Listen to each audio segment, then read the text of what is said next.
Hey everyone, my name is Ben Baby. I cover the Cincinnati Bengals for ESPN's NFL Nation. And if you watched Monday Night Football, you know what the Bengals did recently, and it was not what many anticipated. It was a blowout loss to the Cleveland Browns, a team that has had Cincinnati's number the last few seasons. And going into that game, everybody knew what the stakes were. Throughout the year, the Bengals had, they kind of had some inconsistent play here and there. They had won four of their last five. However, they had two losses to AFC North teams, one to Buffalo, not Buffalo, one to Baltimore and one to Pittsburgh. If you can't tell, it's been a few hours coming back off that Monday night trip. Just got back into Cincinnati, but we power through it because you know why? The NFL season just keeps on rolling, and the Bengals, they got a game in 6 days. They got to face Carolina. They're going to have to figure this thing out. And the question is it time to panic? And that seems like maybe a bit of an overreaction coming off a loss. But when you look at it, I think panic probably is not the right word. And I've checked my Twitter mentions. I know that fans are not thrilled about what happened against Cleveland when Cleveland opened up a 25-0 lead after three quarters. They were missing a lot of key starters. Now, granted, the Bengals were as well, but still, let's look at it in context. And while it may not be full on panic mode for the Bengals, I think you can definitely say there is a sense of urgency that will exist from now until the end of the season. And just go back and look at last year if you want to know why. When the Bengals won the AFC North, they clinched it in memorable fashion, beating Kansas City at home on the penultimate week of the regular season. The Bengals had a very good record in AFC North play. They were 4-1 in the division going into a Week 18 game against Cleveland, in which they rested all their starters but Jamar Chase, who set the single-season franchise record for most receiving yards in a year. So, they swept Baltimore, swept Pittsburgh, didn't play well against Cleveland. In fact, that was probably one of their worst games of the season, if not the worst game they played in the regular season. That was a home loss to Cleveland, who's now won 5 straight games against the Bengals, including what happened on Monday night. And if you're Cincinnati, you knew that you were going to get that tougher schedule because you finished first in the division. That's how it works. You play the other division winners in your own conference. And the Bengals knew that this was going to be a challenge, and they still have, some tough opponents on the back end of the schedule, like Buffalo, like Kansas City, going to have to play Baltimore again. And now, we talked to some of the guys after the game in Bengals defensive end. Sam Hubbard probably said it best, and that the margin for error for the Bengals the rest of the way, it is now a lot smaller because they're 0-3 to start divisional play. And, Cleveland's been a team that has given them fits when you talk about what they do in the run game and really in the pass game, even with the quarterback like Jacoby Brissett, who's kind of the placeholder until Deshaun Watson is off of suspension. And whenever he is going to slot in, I mean, he hasn't played football in a while. So, we'll see if he can even be ready to go as soon as that suspension's over. But, the Browns really looked like the much better team. The final score, as I said on Twitter, wasn't really as indicative of how competitive that game was. And when you look at it, the numbers suggest that the Bengals still have good odds to make the playoffs, but, winning the division is going to be tough, and making the playoffs is going to be a challenge too. ESPN's FPI, their Football Power Index, we ran the numbers after week 7. The Bengals, chances of making the playoffs was around 80%.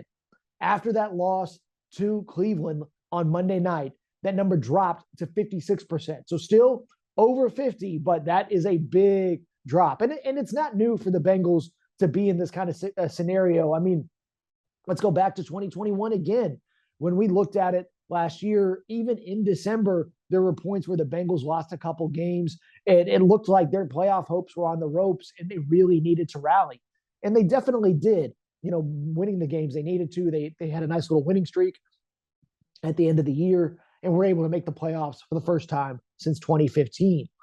This year, it's the question was going to be, can they repeat as division champs? And in one of the videos, if you subscribed, you've probably seen it already, but we asked at the beginning of the season, are the Bengals for real? That was one of the things that really needed to be answered at some point throughout the season. And over the last few weeks, it looked like that might be the case. When you saw the offense humming, they were top 5 in the NFL in points per drive and touchdowns per drive. And that offense was really looking good with Joe Burrow humming with Jamar Chase playing well, and the other receivers, T. Higgins and Tyler Boyd also being key contributors. Well, Monday's game against Cleveland, the first one without Jamar Chase, who our Adam Schefter says should be out from anywhere from 4 to 6 weeks with a hip injury. Bengals didn't place him on IR, so they feel like it's a little optimistic that he could maybe come back at the beginning of that timetable. But after that loss to Cleveland last night, that margin of error, like Hubbard talked about, is a lot smaller. Joe Burrow was asked after the game why, they struggle with Cleveland, and he just said it's a team that just had their number the last couple of years. And I think that's probably the best way to look at it. I know it can be easy for Bengals fans to overreact and say, oh, the sky is falling. This is now, we got to raise the panic levels, and, sound the alarm and, it's time to really start stressing out. And that's a little overblown. I mean, we've seen what the Bengals have done, but, you look at Baltimore's schedule, and our guy, Jamison Hensley, who covers the Ravens for ESPN's NFL Nation, pointed out that Baltimore's got a soft schedule, like a soft. You want when you hit your pillow, if you like soft pillows, when you go to bed, nice and soft. You got that goose down in there. It's goose down soft. That's what the Baltimore has at the end of their schedule. They don't have a single opponent with a winning record, including the Bengals, the final 9 games of the season. The Bengals are at 4-4, hoping to go to 5-4 with the game against Carolina this weekend. Another game the Bengals should be favored to win. Carolina with an interim coach, still trying to find their footing. Just traded Christian McCaffrey over to San Francisco, so that's somebody the Bengals will not be playing.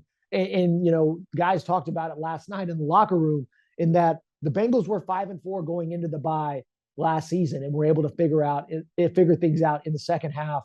Joe Burrow said, a few weeks ago that 3-game stretch going into the bye week on week 10 was going to define their season.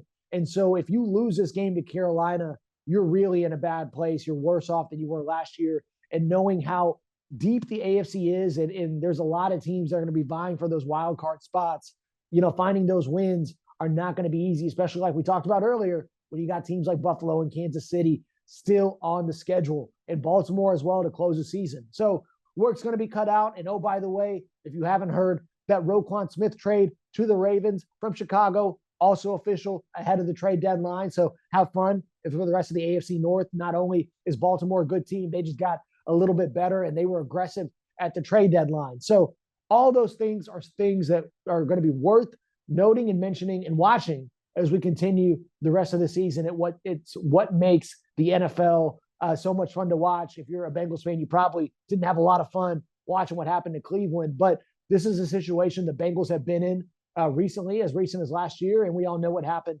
They ended up making a deep run and were a drive away from potentially winning the Super Bowl. Now, do the Bengals have that magic for a second straight year? Can they overcome some of the injuries that they didn't have to deal with in 2021? I mean, you've got guys like DJ Reader still on IR, Chidobe Awuzie, we learned has a torn ACL, and so he's missing the rest of the year. We don't know when Jamar Chase will be back. Like I said, that 4 to 6 week timetable is the current estimate, but we'll see.